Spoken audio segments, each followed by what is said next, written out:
अस्सलाम वालेकुम। हमने स्टार्ट किया हुआ था कि फिजियोलॉजी में जो डिक्लाइन आता है एज रिलेटेड और लाइफस्टाइल रिलेटेड, लास्ट में हमने थोड़ा इंट्रोडक्शन किया था। अब हम फर्दर डिस्कशन करेंगे कि एजिंग जो है, एजिंग होने से होम्योस्टेसिस के अंदर डिक्लाइन आ रहा होता है और ये डिक्लाइन बॉडी के सिस्टम्स में आता है, जैसे कि बॉडी की कंपोजिशन जो है उसका होम्योस्टेसिस डिस्टर्ब हो रहा है, उसमें डिक्लाइन आ रहा है। कोलाजिनस टिश्यू इनका होम्योस्टेसिस जो है वो डिस्टर्ब हो रहा है, एज रिलेटेड चेंजेस आ रही हैं, कार्डियोवास्कुलर सिस्टम में आ रही हैं, नर्वस सिस्टम में, हार्मोनल एक्सिस, इम्यून सिस्टम और स्केलेटल सिस्टम के अंदर जो है होम्योस्टेसिस जो है वो डिक्लाइन कर रहा है। किस वजह से डिक्लाइन कर रहा है? एज के बढ़ने की वजह से डिक्लाइन कर रहा है। अब थोड़ा सा मैं आपको बता दूं कि इसको आपने समझना कैसे है, कोई अपना गलत कॉन्सेप्ट नहीं बनाना। एजिंग जो है, एजिंग क्या है कि ग्रोइंग ओल्ड। अब आपका बड़ा होना, आपका बुढ़ापे की तरफ जाने को हम एजिंग कहते होते हैं। तो एजिंग एज तो बढ़ेगी बढ़ेगी, इसको तो हम नहीं रोक सकते।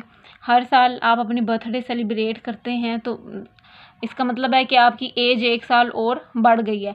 तो क्या है, उसको तो हम नहीं रोक सकते। हमारा मकसद क्या होता है कि एज के बढ़ने से जो फंक्शन में कमी आ रही है, जो स्ट्रक्चर जो है हमारे, उनके अंदर जो चेंजिंग आ रही हैं, ओवरऑल पूरी बॉडी के अंदर आती है चेंजेस। और ऑर्गन सिस्टम्स की बात करें और हमारे बॉडी के फंक्शंस की बात करें तो वो डिक्लाइन कर जाते हैं। जैसे एज बढ़ती है, कैपेसिटी पर्सन की कम हो जाती है, तो उसको हमने क्या करना है? कम करना है। तो हमारा एज अ फिजियोथेरेपिस्ट आपका पर्पस क्या होता है कि एज बढ़ रही है और एज के बढ़ने से जो फंक्शन कम हो रहा है, एक तो हमारा क्या पर्पस है कि टाइम से पहले एक जो पर्सन है या एक पेशेंट है उसका टाइम से पहले ही डिक्लाइन ना आए फंक्शन के अंदर। और दूसरी ये बात है कि जिनका डिक्लाइन आ रहा है उसको हम, उस डिक्लाइन जो आ रहा है उसको हम कम करें।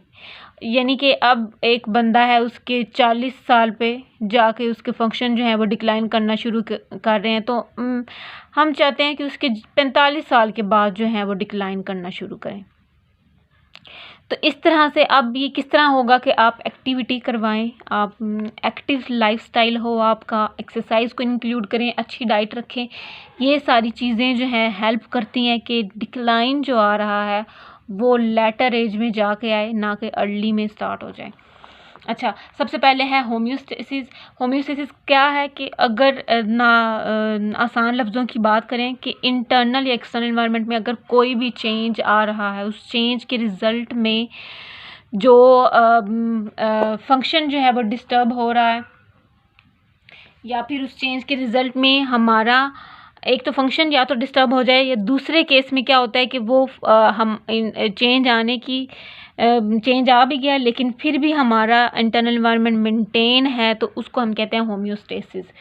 तो होम्योस्टेसिस क्या है कि इंटरनल और एंड एक्सटर्नल एनवायरनमेंट में चेंज आ रहा है और उस चेंज आने की बाद भी अगर मेंटेन रहता है हमारा इन्वायरमेंट, तो उसको हम क्या कहते हैं? होम्योस्टेसिस।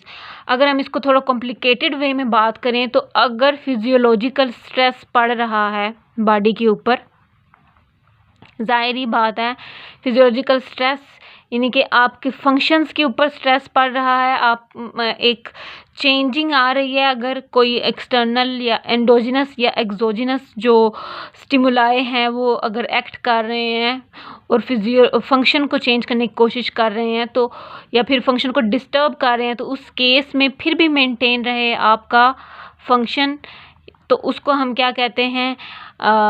होम्योस्टेसिस कहते हैं। और दूसरी बात कि अगर एक्सटर्नल एनवायरनमेंट में कोई चेंज आ रहा है, फिजियोलॉजिकल स्ट्रेस पड़ रहा है और आपकी बॉडी इसको मेंटेन नहीं कर पाती इंटरनल एनवायरनमेंट को, तो उस केस में हम कहते हैं कि होम्योस्टेसिस मेंटेन नहीं है। और ये ऐसा कब होता है? जैसे आपकी एज इंक्रीज़ होती है तो आपकी जो कैपेसिटी होती है स्ट्रेस को टॉलरेट करने की, वो कैपेसिटी जो है वो डिक्लाइन कर जाती है। फिजियोलॉजिकल स्ट्रेस को टॉलरेट करने की जब कैपेसिटी कम हो जाएगी तो उस केस में जो है पेशेंट जो है या पर्सन जो है वो इंजरी की तरफ चला जाएगा और डिजीज़ की तरफ चला जाएगा, या तो इंजरी की तरफ या डिजीज़ की तरफ। अब एक और बात करते हैं कि सक्सेसफुल एजिंग वर्सेस अनसक्सेसफुल या फिर नॉन सक्सेसफुल एजिंग है। वो पेशेंट या वो पर्सन, पेशेंट तो हम नहीं कहेंगे फ़िलहाल, पर्सन जो जिनका होम्योस्टेटिक विंडो लार्ज है, जिनकी होम्योस्टेटिक विंडो लार्ज है, ठीक है, वो जो हैं सक्सेसफुल एजिंग की तरफ जाते हैं, और जिनकी होम्योस्टेटिक विंडो स्मॉल है वो जो है अनसक्सेसफुल एजिंग की तरफ जाते हैं। क्या मतलब है इसका कि मैंने आपको बताया था फिज़िकल स्ट्रेस थ्योरी में कि इधर के दरमियान में मेंटेनेंस है, मेंटेनेंस से ऊपर क्या है कि थोड़ा स्ट्रेस पड़ रहा है, उस केस में हाइपरट्रॉफी होगी, इधर मेंटेनेंस है। और इससे नीचे की अगर हम बात करें तो इससे नीचे क्या आ जाती है, अगर तो स्ट्रेस कम पड़ रहा है, इधर स्ट्रेस ज़्यादा पड़े इधर कम, जब कम पड़ेगा तो उस केस में क्या होगा कि एट्रॉफी हो जाएगी। अब यहाँ पे क्या होता है कि यहाँ पे अब ये हमारे पास एक होम्योस्टेटिक विंडो होती है, इन पॉइंट्स को जो है कवर करती होती है। आपका क्या होता है होम्योस्टेसिस, वाइडर होम्योस्टेसिस विंडो में। अब इससे ऊपर क्या होता है, एक तो हाइपरट्रॉफी होगी, हाइपरट्रॉफी के बाद होगी इंजरी, इससे अगली स्टेज, और इंजरी के बाद हो जाएगी डेथ। मैंने आपको फिजिकल स्ट्रेस थ्योरी में बताया हुआ है। अगर आपको इसकी नहीं समझ आ रही, ऑब्वियसली आ रही होगी समझ, इतना मुश्किल नहीं है। अगर नहीं आ रही तो आप फिजिकल स्ट्रेस थ्योरी जो है उसको देख लें। अच्छा, ये हाइपरट्रॉफी है, ये है मेंटेनेंस, दरमियान वाला जो पॉइंट है ये मेंटेनेंस है। अगर तो इधर बॉडी चल रही है वेल एंड गुड। अब अगर आप मेंटेनेंस, अगर आप एक्टिविटी ज़्यादा करवाते हैं, एक्सरसाइज करवाते हैं, तो उस केस में क्या होगा, हाइपरट्रॉफी हो जाएगी। हाइपरट्रॉफी अगर आप फिर उससे भी ज़्यादा करते हैं तो इंजरी होगी, और उससे भी ज़्यादा करवाते हैं तो डेथ होगी। अगर हम इसके नीचे की तरफ जाएं तो एट्रॉफी होती है, और एट्रॉफी के बाद क्या होती है, अगर एक मसल या फिर स्ट्रक्चर एट्रॉफिड हो गया है तो उसके बाद क्या होगी, फर्दर डेथ हो जाएगी। तो अगर तो होम्योस्टेसिस हमारी जो है वो वाइडर होती है, ठीक है, अगर इस रेंज में है, यानी कि अगर वो कम हो रहा है, स्ट्रेस ज़्यादा पड़ रहा है या स्ट्रेस कम पड़ रहा है, स्टिल आपकी बॉडी मेंटेन कर रही है, तो उस केस को हम कहते हैं कि वाइडर होम्योस्टेसिस है। अगर तो थोड़ा सा स्ट्रेस, ये थोड़ा स्ट्रेस है, अगर थोड़ा भी स्ट्रेस पड़ रहा है तो उस केस में क्या होता है कि बॉडी नहीं मेंटेन कर पा रही, तो उसको हम कहते हैं कि उसकी जो विंडो है, होम्योस्टेसिस विंडो, वो स्मॉलर है। यानी कि यहाँ पे जो लो स्ट्रेस को भी वो टॉलरेट नहीं कर पाता, और यहाँ पे वो ज़्यादा स्ट्रेस को भी टॉलरेट कर पाता है। यानी कि अगर तो स्ट्रेस की टॉलरेंस की एबिलिटी ज़्यादा है तो उसकी होम्योस्टेटिक विंडो भी ज़्यादा है और एजिंग सक्सेसफुल होगी। और अगर उसकी स्ट्रेस की अगर तो स्ट्रेस टॉलरेट नहीं कर पाता, लो टॉलरेंस है उसकी, कम टॉलरेंस है, बर्दाश्त नहीं कर पाता, तो उस केस में उसकी होम्योस्टेटिक विंडो भी कम होगी और अनसक्सेसफुल एजिंग होगी। अब हम इसको एक एक करके देखते हैं कि स्केलेटल टिश्यू के अंदर एजिंग के साथ क्या चेंजिंग आती हैं। Day to day skeletal system के अंदर चेंजेस आती हैं। क्यों डे टू डे चेंजेस आ रही होती हैं? इस वजह से आ रही होती हैं कि क्योंकि आप स्केलेटल जो है ऊपर लोड पड़ रहा होता है, आपकी एक्टिविटी जो है उसके चेंज होने की वजह से आपके टिश्यू के ऊपर चेंज आता है। अच्छा, अब इसका बेसिक मेटाबॉलिक यूनिट अगर हम बात करें तो इसका क्या बेसिक मेटाबॉलिक यूनिट है, बचपन से पढ़ते आ रहे हैं आप, ओस्टियोक्लास्ट है, ओस्टियोब्लास्ट है और ओस्टियोसाइट है। अच्छा, ये 3 सेल हैं जो कि बोन, ओस्टियोक्लास्ट आपने याद रखना है, सी से क्लास्ट जो है इसके अंदर सी आता है, तो सी से क्या होता है, क्रैक, यानी कि जो है क्रैक आ गया, टूट गई है, जैसे भी आपने याद करना है, ठीक है। क्रैक हम किसको कहते हैं, इसको। अच्छा, अब ओस्टियोब्लास्ट की बात करें तो बनाती है, बी से बनाती है, बोन को जो बनाएगा सेल वो ओस्टियोब्लास्ट है। और यही ओस्टियोब्लास्ट सेल जब मैच्योर हो जाते हैं तो उनको हम क्या कहते हैं, ओस्टियोसाइट्स। बच्चे ये समझते हैं कि ओस्टियोसाइट कोई अलग से कोई सेल है, नहीं। ओस्टियोब्लास्ट जब बड़े हो जाते हैं, या आप मेच्योर, आसान लफ्ज़ों में मेच्योर जब हो जाते हैं तो वो ओस्टियोसाइट्स में कन्वर्ट हो जाते हैं, एक ही जगह पे इंट्रैप हो जाते हैं, उनके अंदर कैनालिकुलाई बन जाते हैं, वट ये सारी चेंजेस जो हैं आ जाती हैं इनके अंदर। अब एजिंग के साथ क्या होता है, अगर हम नॉर्मली बात करें, जब आप यंगर हैं तो उसके उधर उस टाइम क्या होता है कि ओस्टियोब्लास्ट और ओस्टियोक्लास्ट दोनों मेंटेन रखते हैं, इनकी एक्टिविटी मेंटेन होती है। बोन ये रिजॉर्ब करते हैं, बोन जितनी बन रही, जितनी जो है रिजॉर्ब हो रही होती है उतनी ही बोन बनती है, तो उस केस में कोई लॉस नहीं होता बोन के अंदर। लेकिन एजिंग के साथ ओस्टियोब्लास्ट की एक्टिविटी जो होगी, जो ओस्टियोब्लास्ट की एक्टिविटी है वो कम हो जाती है और ओस्टियोक्लास्ट की एक्टिविटी जो है वो ज़्यादा हो जाती है। तो इस केस में क्या होगा, बोन की रिजॉर्प्शन ज़्यादा होगी, बोन रिजॉर्ब ज़्यादा करेगी, मतलब कि बोन भुरेगी ज़्यादा, आसान लफ्ज़ों में बोन ज़्यादा भुरेगी। और फिर क्या होगा, बोन क्या होगी, वीक हो जाएगी, पहले फिर ओस्टियोपीनिया होगा, देन ओस्टियोप्रोसिस हो जाएगा। फैक्टर अदर देन एजिंग, हमारे पास मॉडिफाइएबल फैक्टर होते हैं और नॉन मॉडिफाइएबल फैक्टर होते हैं और नॉन मॉडिफाइएबल फैक्टर होते हैं। मॉडिफाइएबल फैक्टर जिनको हम खुद से चेंज कर सकते हैं, जैसे कि हमारा लाइफस्टाइल है, हमारी डाइट है, ये सारे।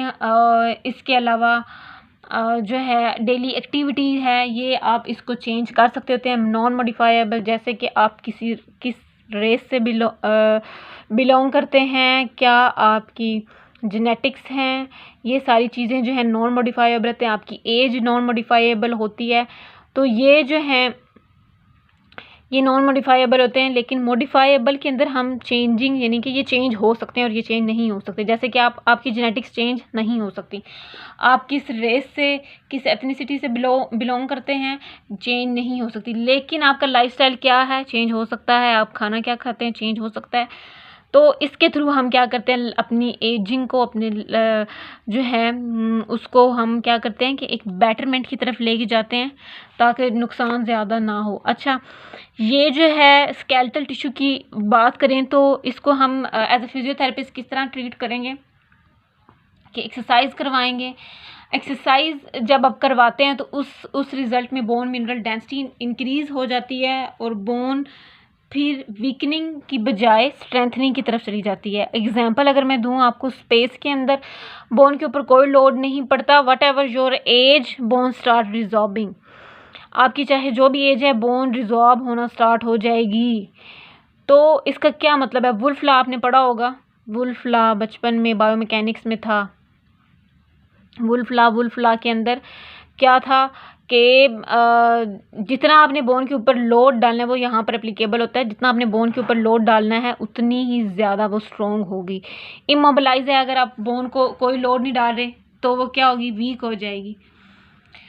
जैसे हमारी ह्यूमन बॉडी का ये एक रूल है कि अगर आप उसको यूज़ करते हैं, जितना यूज़ करेंगे उतनी स्ट्रॉन्गर होगी। और लेकिन इतना ये नहीं होता कि आप हाथ से ज़्यादा यूज़ करें कि उसका फ्रैक्चर हो जाए या रप्चर कर जाए। हार्मोन रिप्लेसमेंट थेरेपी, इसके अलावा हम जो है वो पेशेंट को दे सकते हैं जिसके अंदर अगर ह्यूमन जो होती हैं वो ज़्यादा ससेप्टेबल होती हैं बोन लॉस की एज़ कम्पेयर टू मैन, क्योंकि एस्ट्रोजन जो होता है वो ओस्टियोब्लास्ट की एक्टिविटी को इन्हेंस करता है, ओस्टियोक्लास्ट की एक्टिविटी को रिड्यूस करता है, जिसकी वजह से जो है बोन रिजॉर्प्शन नहीं होती, बैलेंस में होती है। तो जब एस्ट्रोजन लॉस हो जाएगा तो उसकी वजह से उसको जो है ज़्यादा चांस होते हैं ओस्टियोपीनिया के और ओस्टियोप्रोसिस के। डिहाइड्रो एपी एंड्रोजन्स जो है ये हम रिप्लेस कर सकते हैं मेल के अंदर। तो हम मेल के अंदर भी हार्मोन रिप्लेसमेंट थेरेपी करते हैं और फीमेल के अंदर भी करते होते हैं। इन रिसर्च की थी तो उस रिसर्च के अकॉर्डिंग जो है उन्होंने जो है ये इंट्रोड्यूस करवाया था बॉडी के अंदर। तो उस केस वुमेन को भी दिया था और मेन को भी दिया था, लेकिन मेन के अंदर कोई रिकवरी उन्होंने नहीं देखी, कोई उनका बोन मास इंक्रीज़ नहीं हुआ, लेकिन वुमेन का जो है बोन मास इंक्रीज़ हो गया था। अच्छा, नेक्स्ट आ जाता है, नेक्स्ट हम नेक्स्ट लेक्चर में करते हैं।